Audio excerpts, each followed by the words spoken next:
Ang programang ito ay rated SPG. Striktong patnubay at gabay ng magulang ang kailangan. Maaaring may masiselang tema, lengguwahe, karahasan, sexual, horror o droga na hindi angkop sa mga... I kinda expected na magiging ganun yung reaction ni Robert kanina.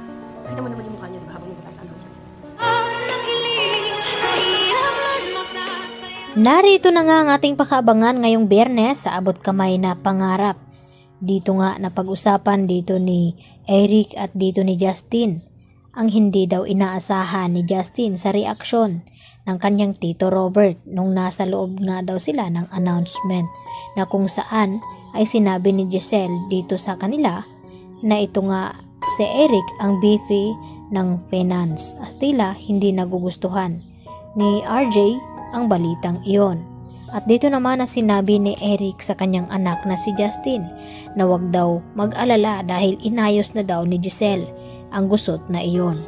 At dito nga napag-usapan nila muli itong si Giselle na inis daw itong si Justin at kahit anong mangyari ay hindi nga daw siya patatawarin itong kanyang ina na si Giselle. At dito na sinabi ni Eric na magdahan-dahan sa pananalita itong si Justin.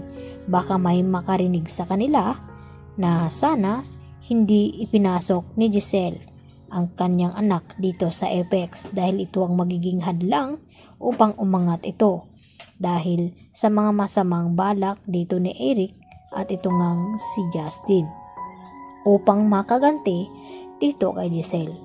At syempre dahil matalino nga itong si RJ ay agad ito nagpagawa ng background check dito kay Eric at dito na pag-alaman ni RJ na kaya pala pinasok ni Eric itong Apex dahil sa paghihiganti dito kay Giselle sa ginawa noon na itinago ni Giselle kay Eric itong tungkol sa kanilang anak na si Justin.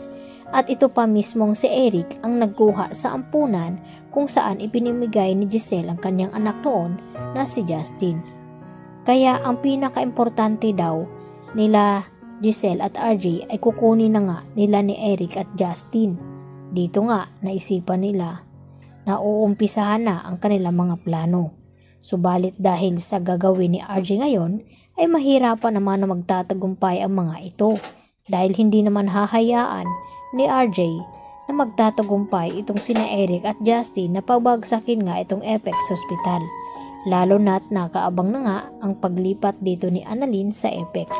At tinanggap naman ni Annalyn itong hamon ni Doc Carlos sa kanya na kinakailangan maipasa niya itong challenge na may mga bago na namang karakter na papasok dito sa Eastridge Hospital at kung papaano gagampanan ito ni Annalyn. At syempre tutulungan naman siya dito ni Dr. Enriquez. At nang dumating na nga ang kanilang bisita ay nagulat naman itong si Annalyn na ang kanyang mamang Pokwang ang naroon at may kasama pang iba. Ito nga ba ay magiging kakampi o magiging kalaban dito ni Annalyn? Dahil ang gustong gawin ni Carlos, napapahirapan naman itong si Annalyn upang malaman niya na karapat dapat ba daw siya natanggapin ang slot na ibinigay nga dito ni Hiroshi na para sana kay Annalyn upang mapunta ito sa Japan kasabay dito ni Doc Lendon Javier. At ito nga ay hindi titigil itong si Annalyn upang hindi mapatunayan dito kay Carlos na deserve niya ang slot na iyon. Kaya buong tapang na sinabi ni Annalyn dito nga kay Carlos na tinatanggap niya ang hamon na ito. At dahil dito, kabado naman itong si Carlos na napaisip na lamang na matapang daw talaga itong si Annalyn Santos na kahit anong gawin ay hindi nga ito susuko sa kanya.